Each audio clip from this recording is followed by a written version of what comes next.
and action. Okay, so we are here to talk about the book. Repeat after me, bitch. It is a 120-day affirmation guide, Yes. specifically for Black women to encourage, to empower, to uplift. Because I feel like a lot of times, I tell people all the times, like when you're growing up as a Black girl, you're taught how to be good to everybody except for yourself. Like nobody programs us into thinking that our greatest responsibility is ourselves. Right.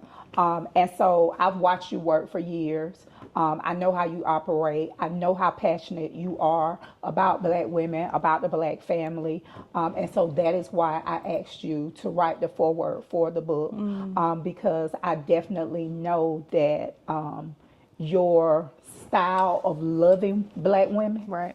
is very important. I know Right. that it's different from mine. But I know that your style of loving Black women is very important and that some women need it. And so where did you step into this particular space of power?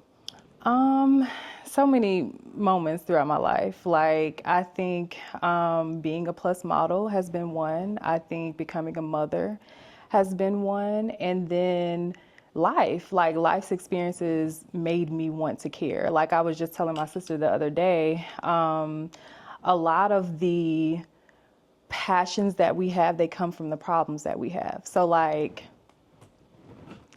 That was it. That was it. yeah, because when you see me co-parenting, it came from a problem. When you see me becoming like loving myself through my body, through body positivity, self-care, losing weight, self-care journey, like that was a problem. And then I found a way to turn it around, to find good out of it. So then when I saw that women were inspired by me wearing clothes, and then it became about my body. And then it was just like all these different things that I saw that women were into, or like, I'm like a romantic at heart and we just want love, you know what I'm saying? But then it's like, I'm really passionate about like finding love, all the things that we deserve as Black women. But then it's like, I realized that it wasn't always the external reasons or factors of why we couldn't access those things. A lot of it is because of us. So we had to go deeper, and that's what I've been doing, just going deeper. I discovered when I started like doing affirmations, I started doing them on social media, and I was talking. Well, I thought I was talking specifically to my audience. Right. But then, like, the more I began to pay attention to what I was saying, I was actually talking to myself. Come on. That was it. I was talking directly to Maui. I was not talking to anybody else. Right. I'm glad that people were able to get something from it. Right. But I was literally talking to myself when I said, clean your room up because you're depressed. And that dirty behind room is a reflection of your dirty behind, how you feel on the inside. Right. You know what I'm saying? Right. Like I a lot of that stuff, I began to realize that was me. You know what I'm saying? Like when I was saying, don't buy that Negro no PlayStation. You know what I'm saying? I did not buy a PlayStation. But you bought something. I bought something. I did something that I should not have done. Right. You know what I'm saying? Right. Like when I said that people did not deserve grace for bad behavior, I was talking to the forgiving nature that I had inside of me, that I had allowed like people. And I'm not going to even say people, because we don't give other women the same grace that we give men. Why? Because we feel like we want to so bad partner potential and purpose when it comes to men. And it's not the same. Right. Like everybody has potential. Right. But until it's active and activated and got some motion, Right. like it ain't nothing. You know Like, what I'm why saying? is it so, you're right, like, why is it so easy for us to make a decision like this? Like, I'm done with her, cutting her off. And then him, years. Like, I we feel can't. like our expectation for one another are up here. And our expectation for men being able to articulate and be purposeful and all of that kind of stuff is Yeah. down here. Because we so used to them not communicating. So we don't know, like, is he not communicating because he don't know how to communicate? Or is he not communicating because he don't want me? Right. You know what I'm saying? Right. Or is his bad behavior because he doesn't want me? Or is his bad behavior because he doesn't know any better? Right. But see, like you, just from a you and I perspective, Uh-huh. I know you know better. Right. You know what I'm saying? Right. We hold one another in such high regard that, like, when we do something to each other, we automatically know, yeah, that was some bull crap. Right. And we'll cut each other off. Right. But we need to hold them the same way. It's the accepting too. Yeah. Like we have the expectations, but then it's just like we accept so much from men. Because the desire is so great to be attached and loved by this particular individual. And then we know that like women come a dime a dozen. There's gonna be Men do another not. woman, and we literally think that this nigga gonna be the last That's him shot right that we there. got. That's this him. is it. That's him. That's him. Like, it ain't The only nobody one else. on the earth. It ain't nobody else left. That's him. It's a little Ray. And I was just having this conversation yesterday, and that's why, like, I have a lot of issues when it comes to like believing my worth about other things, but when it comes to a man, baby, you ain't got to worry about me. I will die alone. Listen, and that's why I am. But it took me so long to get there. Yes. Like I'm 2.5 years out from 50. And it just took me now being able to say, oh, I could be by myself. Mm-hmm. I don't have to be, I can literally be by myself in my bed, in my king size bed, rubbing my feet together, At peace. walking around in my kitchen naked, cooking a one-person meal, Right. happy. Right. Happier Right. than, Right. yeah. Because that's what that's it. I think it goes back to the relationship with self. Like you have to get so serious about your relationship with yourself and how you feel about yourself and how you talk to yourself that I created this self-fulfillment is something that I created. So no person on this earth can come and interrupt that. And I for years, I've been telling women and girls, it's okay to be selfish. It's okay. It is okay to be selfish. You actually have to. You have to be selfish. You have to think about yourself more than you think about anybody else. Because if mama ain't happy, ain't nobody happy. Right. You know what I'm saying? Right. So it's okay to be selfish. But even though I would say that to other people, I done told you that. I done told hundreds of thousands of women that. But I did not believe it. Right. I did not believe it. Right. And so that was like what really, even with this book, I wrote this book last year. I revised it. Well, I wrote it in 2023. Okay. And I revised it this year so that we could push it out for the beginning of the year. But I did not believe in myself. Like 4 degrees from the best HBCU. 4 degrees. Wow. But I did not believe that I was capable of doing this. And you write for companies all the time. I write for publications Like all what? day, every day. Like I have made an amazing career out of writing stories and telling stories. But I did not believe in myself. What was the pivoting point in which you started to believe? Like you actually believed? Because we can believe. We say that we believe, but your actions are really going to show you what you actually believe. And the fact that you didn't the fully pivot believe. was me listening to what I was telling other women. The pivot was me understanding that I wasn't talking to them. I was talking to me. The whole time. Like, it's you, girl, you're the problem. Like, somebody might get something from it, but it's like, it's you.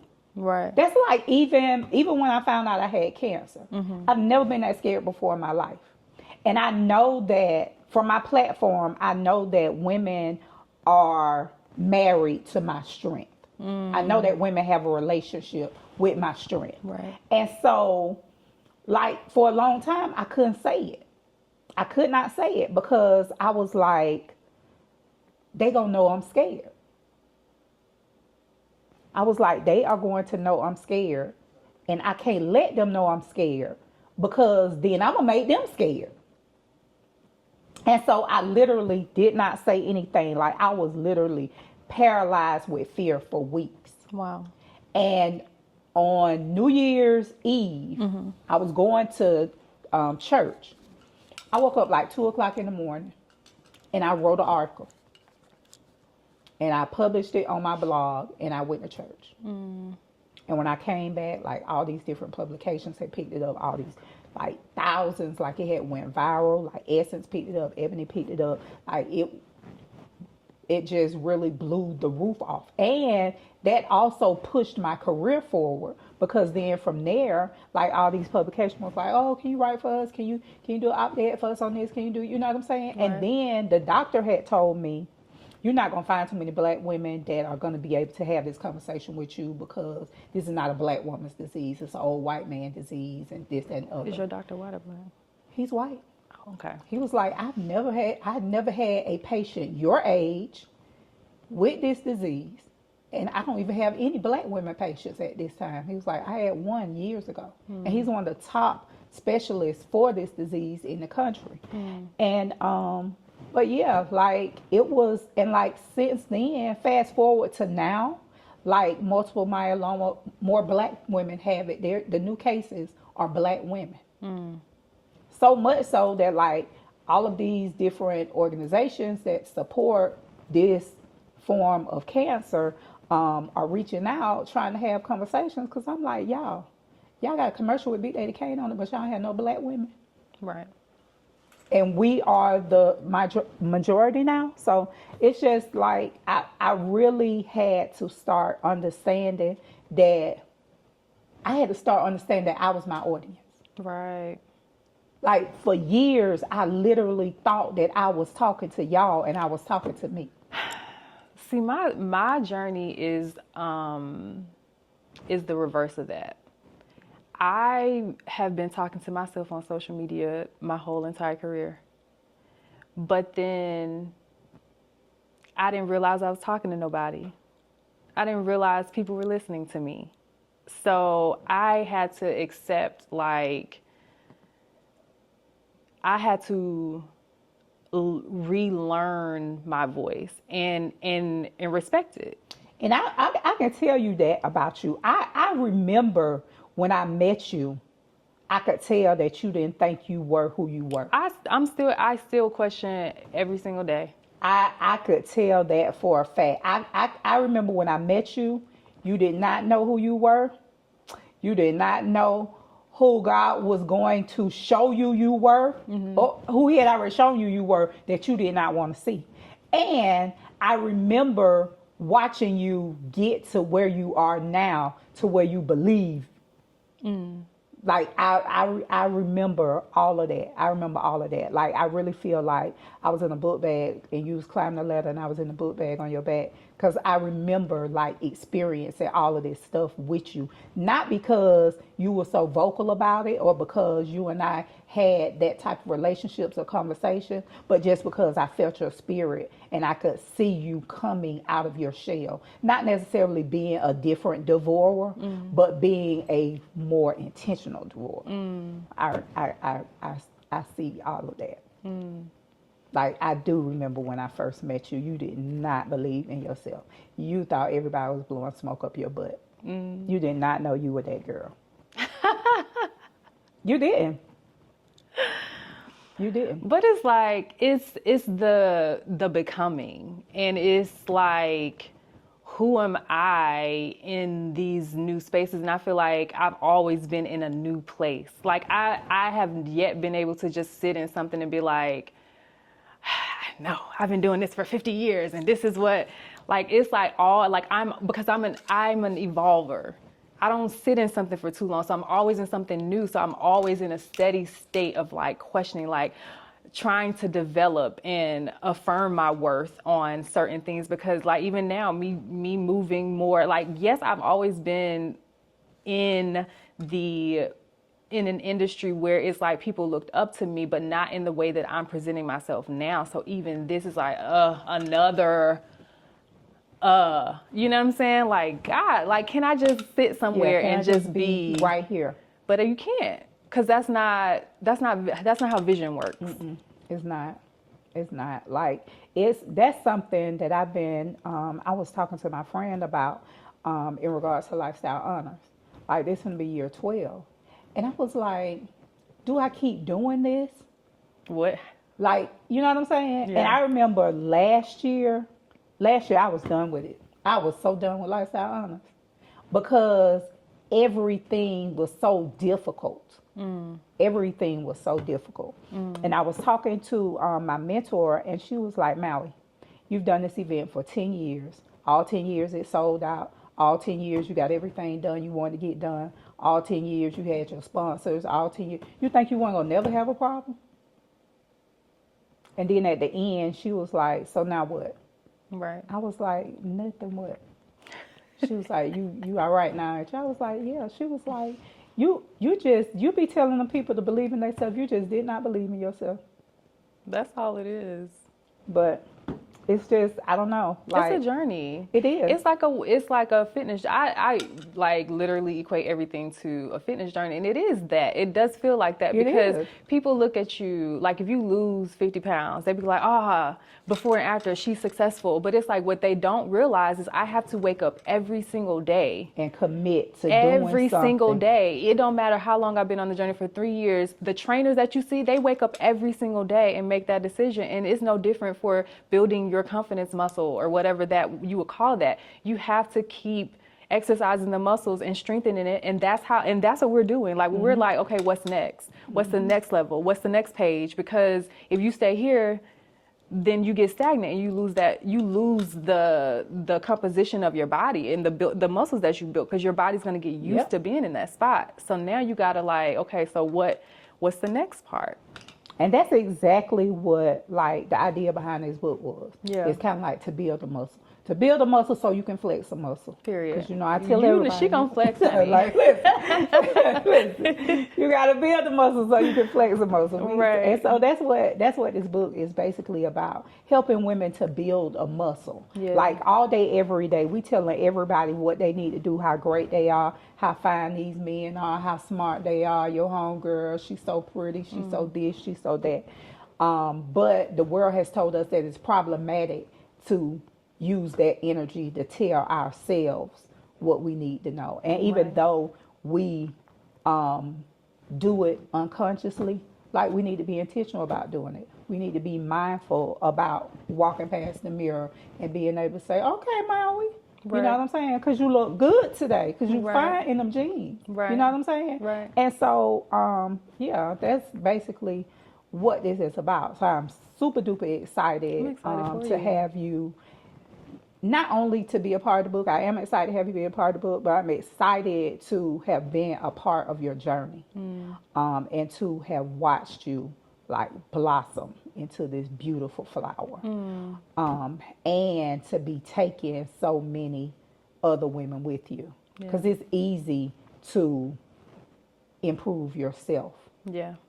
It's so easy to get by yourself and pop your shit on your own, stay to yourself, and don't worry about nobody else. But for you to be able to say, I'm taking y'all with me, y'all come on. And also, something that I've taken away from your story that is also part of mine too is taking women with you even while where you are, because that's hard, and we don't talk Very a lot. hard. We don't talk enough about that, like being on the journey, trying to motivate other people, trying to encourage people, trying to affirm other people, as you said. But it's like you don't even, like, you are here with your own thing, with your own tests and your own struggles and your own challenges, and that's hard. And you continue to still elevate, even in the midst of your own challenges. So, like, thank you. Listen, I'm just glad y'all was able to get something from it, because I didn't know what was going on with me. But I am a firm believer you either meet people where they at or leave them where they at. I had this lady tell me probably about a month or two ago, she was like, I just love your content, but you curse too much for me. I said, well, I ain't your girl. But I gave her your page. I was like, you should go follow my friend. She's a little bit more wholesome than me. Listen, I said you should go follow my friend. Like, she's a good one. Baby, don't get it twisted now, because God's Listen. still working on me. Listen, but look, ask Christian. Listen, Auntie say you be cussing too much. I was like, well, I ain't your girl. Go follow her. Because I'm going to be cursing, Miss Millie. That is hilarious. I am going to curse Miss Shirley. So, Yeah. just go on over there and follow her. But yeah, I'm definitely big on like meeting people where they at or leaving them where they at, and that's what I like about this book. Like, it's not just about like a beauty affirmation or something like that. It's financial, it's sexual, Yes. it's relationship, like it's emotional, it's mental. Like there is a lot of conversations in there Oh, wow. because I feel like we struggle with so much. So You know what I'm much. saying? Like you could be one of the most successful women in the world, but feel like you just a bum because you don't feel like you know how to please your husband. Like you Right. may be happily married, but you might feel like you're just not that girl in the bedroom. Right. So I feel like a lot of times when we talk about speaking life, like we talk about it from the aspect of some type of spiritual realm. Right. But life is life. Right. And it's not all spiritual. It's No, emotional, it's I mental. I say the same thing even in my space, like when just being so heavily into self-care, people don't realize that self-care is broad. It's not just the going to the spa. It's not just going to get your toes done, your hair, your makeup, and all that stuff. It's like you said, finances. It's the relationship aspect. It's the healing, doing the work for yourself. It's the physical. It's so many layers of. Yep. It's parenting. Like it's so many areas that we have to make sure that we're taking care in because we have so many responsibilities, and I like it makes me want to fix everything, and I'm It like, I does. can't. From a business perspective, it's raggedy because I literally want to, like, I need to help everything, but you can't because it's just so much that we are responsible for that we have to do. So I'm excited that your book like targets a lot of different areas in that I'm way. excited about it too. And and now like when I think about it, this is a journey that I've been on for a long time. Like people always joke about like they'll see me on social media late at night, but then at 5 o'clock in the morning I'm like, good morning, beautiful people. Right. But I literally trained myself to get up at 5 o'clock in the morning Right. because I was bad parenting my kids. They were not early morning kids, and I was waking them up at 6 o'clock, and I'm trying to rush and get ready to go to work, and they trying to rush and get ready to go to school, and they getting cursed out. And so Right. I was like, this cannot be good for them. You know what I'm Right. saying? That I'm going off on them in the First morning. thing, and then They sending them out the crying. house. They, you know what